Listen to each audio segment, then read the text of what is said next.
Mejor hablar en M24. Mejor saber. La realidad en discusión.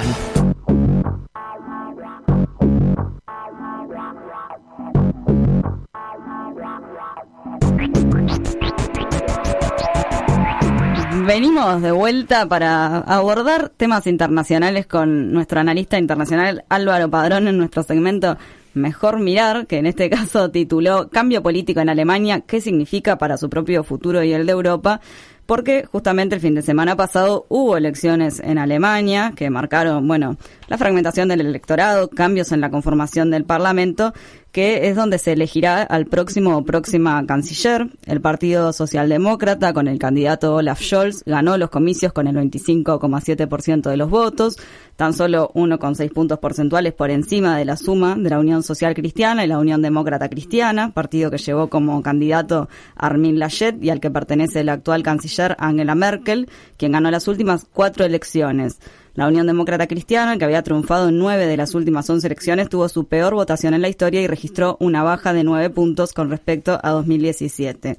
Para profundizar en lo que esto significa para Alemania, así como para el resto de Europa, hablamos con el analista político Álvaro Padrón. Álvaro, ¿cómo estás? Sofía, Martín, ¿cómo están? Yo muy bien. Por aquí vamos a pasar de la cosa bien uruguaya, bien de la interna que tuvimos con Daniel Chasquetti, viendo oficialismo y oposición, a Europa, precisamente a Alemania, para analizar contigo cuál es la primera lectura que haces de estos resultados. ¿Hubo un giro hacia la izquierda? ¿Es apresurado marcar algo así? A ver, ¿sabés que recién escuchando el programa, porque es verdad que estaban tratando la cuestión interna, sobre todo con Daniel, pero tanto el arranque del programa de ustedes, cuando conversabas con Martín de la agenda, y ahora Alvarito hablando de temas internacionales, yo me daba cuenta de la cantidad de noticias internacionales que interactúan con nosotros, ¿no? Vamos a tener por mucho tiempo este asunto de la bomba de las Pandora Papers. Es increíble, ¿no? Porque aparecen 2 nombres de presidentes latinoamericanos que acaban de tener vínculos con el gobierno uruguayo, el caso de Ecuador y el caso de Chile, ¿no? Pero además es una conexión muy importante para entender por qué hay que mirar la política internacional, ¿no? Y finalmente se mete en la política nacional e influye de una manera determinante en los liderazgos y demás, ¿no? Y después escuchaba que hoy van a tratar también el tema de la vivienda con la experiencia del debate que ha habido en Berlín y el plebiscito. En fin, me importa mucho esto de demostrar que la política internacional no es algo abstracto, ¿no? Y que incluso Daniel, cuando hacía una primera reflexión sobre la importancia de los partidos y de que existan y que funcionen, de que la política está de alguna manera desafiada en todo el mundo por lo que algunos llaman la crisis de representación, eso pasó en Alemania, ¿no? Y nos pasa a nosotros, y en eso nos parecemos mucho. Son 2 países con una historia de partidos muy sólidos, con instituciones sólidas, pero que están también desafiadas y de alguna manera bajo cuestión. Y el resultado en Alemania, esto que vos ya dabas un montón de datos, refleja eso, ¿no? Yo te diría en principio que es un resultado con consecuencias aún abiertas, ¿no? Nosotros no estamos acostumbrados en Uruguay a una elección que después requiere de otros pasos, ¿no? Entonces en la misma elección se lauda, es un sistema presidencialista, mientras que en Alemania no. Entonces ahora les toca formar gobierno y elegir, seguramente te digo, Sofía, un canciller, ¿no? Todo pinta a que va a ser así. Pero en este espacio nosotros siempre queremos profundizar un poco más y no quedarnos solo con los titulares, que ya más o menos todas y todos los conocen porque se difundió mucho los números como tales. Me parece que lo más interesante para plantearse es qué significa, qué implicancias va a tener todo esto. Y yo empiezo diciendo que fue un cambio, ¿no? Un cambio relativo, cuidado, en Alemania todo es muy, muy especial en términos no hay nada radical, pero es un cambio además después de un periodo muy largo de gobierno de los conservadores, y es un cambio que está en el contexto de lo que veníamos conversando, ¿se acuerdan? En las últimas columnas, sobre todo cuando intentamos aproximarnos a la política exterior norteamericana del gobierno de Biden y de qué cambió en relación a todo lo que fue el gobierno de Trump. y decíamos que lo que está pasando en el mundo es un cambio de época, es un cambio muy profundo en donde el poder está migrando de Occidente a Oriente, básicamente de Estados Unidos a China, y claro, dentro de Occidente está Alemania, ¿no? Es parte de ese Occidente, pero cuidado, porque, y acá viene quizá una primer cuestión a poner atención, Alemania es como un articulador, ¿no? Tiene una ubicación hasta geográfica, física, pero también histórica, que de alguna manera se ubica como una especie de interlocutor de estos dos grandes bloques que están hoy en disputa, lo que algunos llaman la nueva Guerra Fría, ¿no? Entre Estados Unidos y China.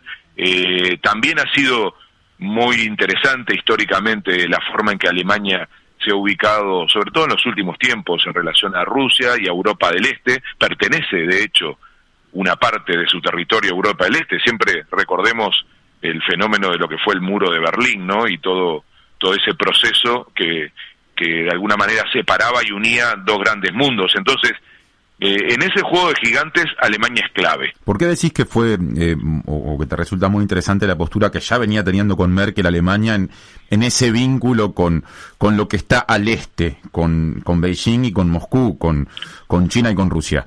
Porque no es la misma lectura, Martín, de la que siempre nos llega más desde el lado norteamericano, ¿no? Hay una necesidad para la política alemana y para toda Europa del Este de convivir con esos mundos y no tener una retórica tan, digamos, confrontativa como tiene Estados Unidos, ¿no? Entre otras cosas por relaciones físicas. Para que tengan una idea, la dependencia energética que tiene Alemania con Rusia es enorme, y desde el punto de vista comercial y también tecnológico con China ha sido mucho más sofisticada y menos de confrontación que la que tiene Estados Unidos. Entonces, Alemania juega claramente a no confrontar, sino a crear una relación más de cooperación y, por supuesto, al mismo tiempo se alinea en una lógica de valores con Occidente, particularmente con Estados Unidos, con el debate sobre la democracia y confrontando, o mejor dicho, diferenciándose de China en cuanto al modelo político, pero en materia comercial, en materia económica, en materia de incluso de algunos aspectos geopolíticos,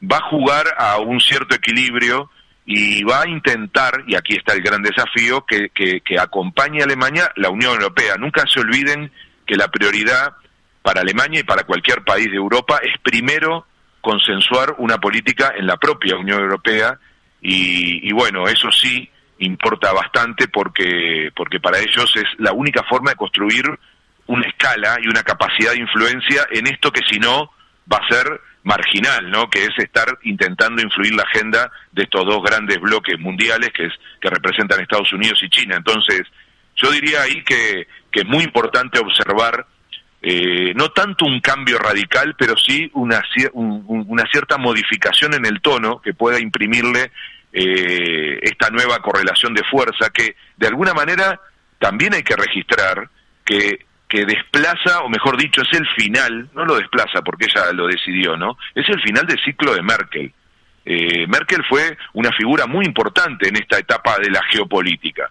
Le tocó un periodo rarísimo, ¿no? Yo repasaba los 16 años y ha habido de todo, pero básicamente la crisis del 2008, que fue una crisis del norte, particularmente en Europa durísima, le tocó el gobierno de Trump. En la última elección, hace 4 años, Merkel no se iba a presentar y decidió presentarse porque entendía que había que fortalecer la capacidad de Europa y de Alemania en particular en confrontar un estilo de gobierno como el de Trump.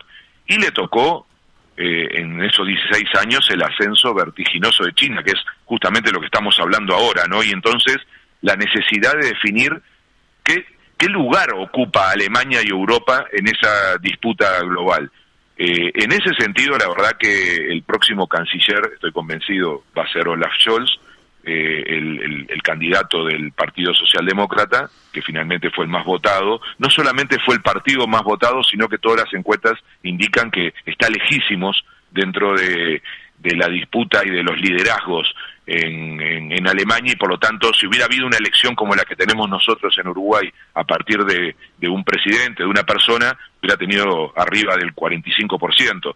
Todo eso va a influir mucho en esta negociación que se está dando ahora entre los distintos partidos, y yo diría que además, y esto hay que tenerlo en cuenta, Olaf Scholz se parece mucho a Merkel, aunque sea de otro partido, y básicamente en Alemania hubo un voto muy fuerte de continuidad, yo diría de estabilidad más que nada, y me parece que eso lo vamos a terminar viendo también en la política internacional. Y en relación, Álvaro, eso concretamente decías que igual podría haber algunos cambios dentro de la Unión Europea, también en el vínculo con Estados Unidos, que mencionabas la decisión de Merkel con Trump, ahora está Biden. ¿Cuáles son esos pequeños cambios que podría...? Y bueno, uno podría decir que efectivamente va a haber un gobierno más progresista, no diría de izquierda.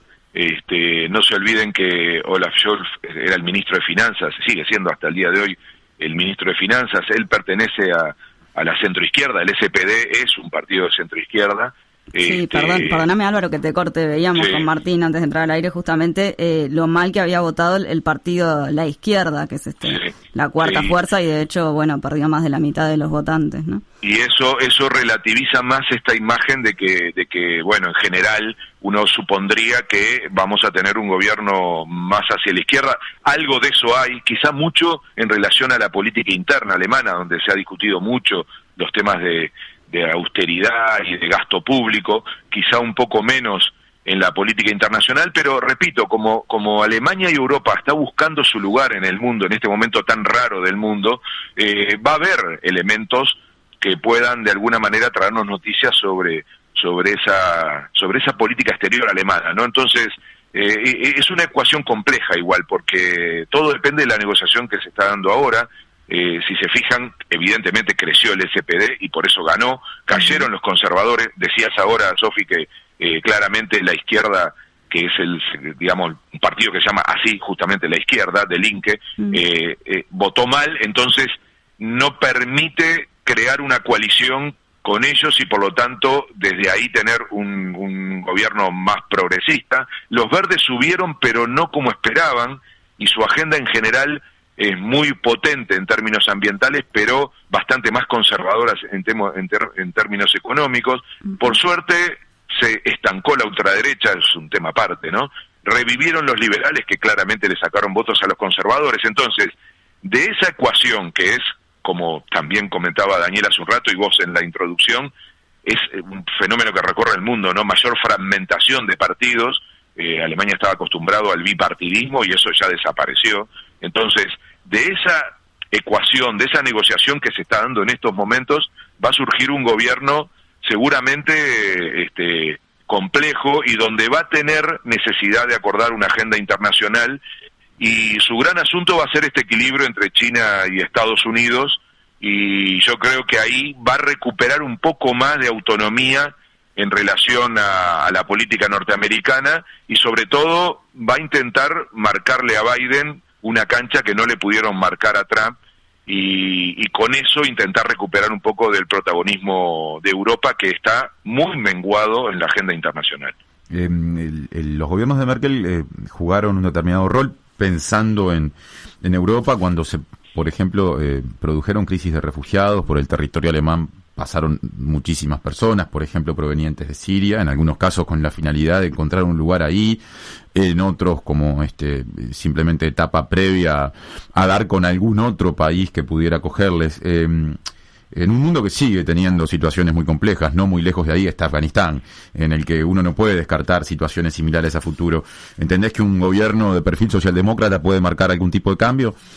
Sí, sin duda, porque en esos temas sí va a tener una sensibilidad especial. Yo diría que aunque Merkel fue muy, como conservadora, fue un poco rara en cuanto a temas, por ejemplo, como los migrantes. Ella tuvo una política muy personal que incluso la alejó del Partido Conservador, y algunos dicen que eso es parte del costo político, pero yo creo que, por ejemplo, en esa agenda el SPD va a poner mucho énfasis y va a intentar sobre todo evitar que siga capitalizando ese discurso la ultraderecha, ¿no? Que a veces uno la termina ubicando, no sé, en el caso de Alemania, en el caso de Italia, de España, porque son países que conocemos más, pero es tremendo, ¿no? Cómo está ubicada hoy esa oferta política en casi todo el continente, y tiene mucho que ver, y vuelvo al tema de los Pandora Papers, ¿no? La ultraderecha está capitalizando mucho en el mundo esto de las élites, ¿no? Y de la antipolítica, hablar de la globalización como si fuera, digamos, el centro de la generación de desigualdad. Las sociedades del norte no estaban acostumbradas a este tipo de choque. En el sur estamos más acostumbrados a ver la desigualdad como algo casi natural, pero en el norte no. Entonces, desde la crisis de 2008, la idea de que algunos se llenan de plata y el resto de la población paga las cuentas y los platos rotos, es algo muy fuerte que lamentablemente lo está capitalizando la ultraderecha con un discurso nacionalista, ¿no? Y si a eso le sumás, Martín, la idea del miedo a los migrantes, y tiene mucho que ver con esto de cómo se posicionan luego los países en los conflictos internacionales, en vez de hacerse cargo, porque en muchos casos son responsables de esos conflictos internacionales, luego lo que hacen es tener un discurso antimigrantes o estar preocupándose por cómo controlar el ingreso de migrantes, y el efecto en la población es de miedo, ¿no? Otra cosa que capitaliza muy fuerte la ultraderecha: miedo a lo diferente, miedo a la inseguridad, miedo al desempleo, una hipocresía enorme, porque en realidad los migrantes en el norte generan, primero no tienen ninguna de esas características que yo he dicho, o por lo menos no las tienen más que los ciudadanos nacionales en términos, por ejemplo, de inseguridad, pero lo que sí tienen seguro es un gran aporte de mano de obra barata en esos países, en donde además terminan asumiendo trabajos que los ciudadanos nacionales no quieren, y eso no es algo que nos llame mucho la atención en Uruguay, porque lo estamos viendo con migrantes que se dedican a hacer cosas que las y los uruguayos no queremos hacer.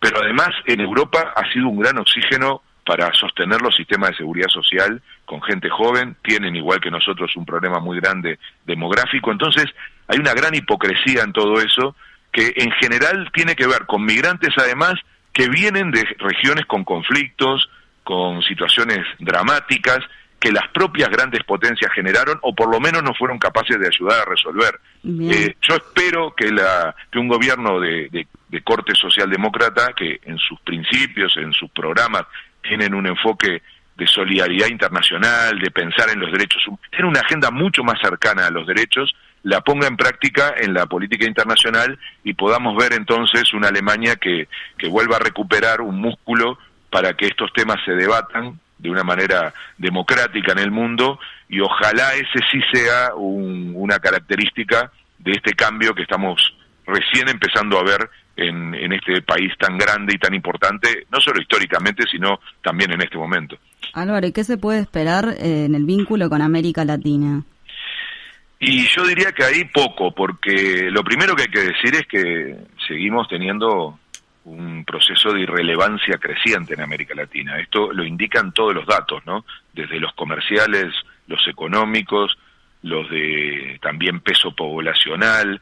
Quizá estamos zafando un poco en algunos aspectos culturales, pero en verdad América Latina está en una crisis de capacidad de influir en el planeta. Tiene que ver con su fragmentación, la incapacidad de integrarnos. Justamente ahí aparece otra de las características europeas, ¿no? Haber pensado un modo de inserción internacional que al unirse las haga más fuertes, ¿no? Y eso que estamos hablando de países en general muy potentes, pero vieron estratégico unirse para poder pesar más en el mundo. Bueno, a América Latina le pasa al revés, estamos en un proceso de una mayor fragmentación, se tiraron para atrás, lo hemos hablado en otras columnas, ¿no? Los procesos de integración, y tuvimos un cambio de signo político que ha generado mucho más aislamiento, y sobre todo la salida de Brasil como jugador global. Es como si en Europa Alemania de golpe se metiera para adentro y dejara de actuar, y entonces eso seguramente arrastraría a toda Europa